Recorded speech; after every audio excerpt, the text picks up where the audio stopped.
Hello Capricorn, this is Inspire 2016 with your weekly tarot reading for the week, commencing the 23rd of October until the 30th of October 2023. The first card for you is representing. How do you feel about yourself? Your card is the Nine of Wands. You are so close to completing a particular project or task, but at the last minute, you are faced with yet another challenge or setback. Know that you have the inner resources necessary to overcome any difficulty you encounter, even though it may seem impossible at the time. You are so close to finally achieving success. Do not give up now. The Nine of Wands is a sign of hope and encouragement that if you stand firm and strong against your challenges, you will achieve your goal. The challenges before you now are only the last bit of darkness before the break of a wonderful dawn. The Nine of Wands is like the one last test or challenge before you can reach ultimate success. You feel as if you have come to the end of your fighting powers, but you have the skill and determination in reserve. You are in a position of strength, and by drawing upon all of your courage and abilities, you will prevail. Once the last obstacle is overcome, you are home free. The second card for you is representing. What do you want most right now? Your card is the Four of Swords. What do you want most right now is a period of rest and recovery after a time of challenge, with the promise that, once recovered, you can and will return to the challenge. In the meantime, the Four of Swords provides a new challenge to stay silent and inactive. This is the time. Build up your mental strength. Meditate and spend time in a calm atmosphere. You need to replenish your strength and spend time in spiritual thinking. You need to rest and relax. The Four of Swords is a reminder that after every crisis and before every new challenge, there is always a time of relaxation and contemplation. Constant stress and tension will break even the hardest and most resilient of people, but brief periods of rest enable you to refresh your energy, concentration and focus, ready for the next challenge. These rests should be used wisely to heal the body and ready the mind. The third card for you is representing your fears. Your card is the Nine of Pentacles. You are afraid of financial setbacks, or you have experienced a loss due to unwise decisions or foolish actions. Your foundations may be about to give way. If they do, learn from your mistakes and build a more solid and secure foundation next time. The Nine of Pentacles can also indicate an overinvestment in work. You are working long hours at the detriment of your personal life. This is a good time to return to a natural setting, e.g. a forest, beach, mountain or lake, to restore your energies and rejuvenate yourself. You may need to release some of your focus on needing to sustain particular income and a particular standard of living, especially if this is coming in the way of other life priorities, such as family or relationships. You may think you need the best of everything, but really, all you need is your family and loved ones around you. Do not be afraid to take a cut to your income for a short time, or to reduce your hours at work, even if this means that you have to eat rice and beans each night for a week to make up for it. It is important that you are focused on what is most important to you. Finances may need to come second, and while you need to at least have food on the table, there may be some areas where you can cut back and reduce your dependence on material wealth. You want to be able to lead a luxurious life, but there is something getting in the way.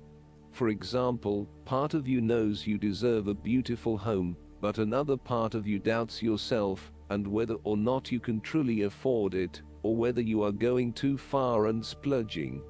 You want to be surrounded by beauty, but you also do not want to be dependent on material possessions for your satisfaction and fulfillment. You do not want to be seen as spending your money frivolously, and so you are reluctant to invest in luxury. The fourth card for you is representing what is going for you. Your card is the Five of Swords. You are engaging in conflict or finding yourself disagreeing with others, leading to tension and hostility. Despite thinking you have won, you may still end up the loser because you have hurt or annoyed others and have subsequently isolated yourself.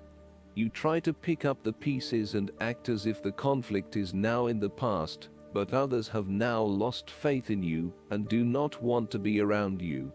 This might be one of those times when it feels like everyone is against you, and you may lose some friends along the way. You will need to make a decision about whether your point of view is so important to you that it is okay to put your relationship with others in jeopardy, or whether you can compromise and try to see eye to eye with others. If you have been aggressive in your struggles, then you will soon accomplish your objectives. However, if you have been passive, you may need to compromise on your personal interests, giving in to the wishes of the opposing force. You will feel that there are more obstacles ahead, and you will not want to face the ordeal you know you must, if you are to have what you want or the way you want it. Overall, you are in for a struggle, and there is more work or problems ahead than you are aware of now. Things will not go as well as they should, and you will have conflicts or clashes of will with others. The fifth card for you is representing what is going against you. The Ten of Wands. You are afraid and unnecessarily holding on to this burden when you do not need to. If you are feeling weighed down by your present circumstances, look at different ways you can lighten the load. Can you delegate certain tasks and responsibilities? Are you worrying about matters that do not concern you or cannot be changed? Do not become a martyr and take on more than you can realistically handle. If you are going through a challenging time, then the Ten of Wands indicates that this time will soon pass, and you will feel less of a burden weighing on your shoulders. You may be actively identifying those activities that do not bring you any value in your life, and you are starting to release yourself from these unnecessary responsibilities. You may even be going through a purging process, clearing out old clothes and selling old furniture, in order to declutter and simplify your life. You will benefit from better organization and prioritization at this time. On the other hand, you might be avoiding responsibility and making it even more difficult for others who must take on your share. Thus, the saying, "You have made your bed, now lie in it," is very appropriate for this card. The last card for you is representing the likely outcome that you may have. Your card is the Two of Cups. There will be a beautiful start to a new romance in which you experienced understanding, harmony and deep love between two souls. The seed has blossomed into a tree of appreciation. Kindness and thoughtfulness will bind your two hearts together with the feeling of being simultaneously very special to one another. This card can also refer to marriage, proposals and engagements, particularly as this card portrays what looks like a wedding or hand fasting. It is a reflection of commitment between two individuals to say that they will go through life together, always considerate of each other's needs and wishes. This card typically points towards a relationship that is based on mutual attraction and romantic inclinations. It reflects the clear, nurturing, supportive and heartfelt exchange of emotions that is the gift of a romantic relationship. The Two of Cups represents love that is nurturing, creative, clearly focused, inspirational and equally fulfilling. Last but not least, the guidance card for you is the Donations, Tithing and Charitable Work.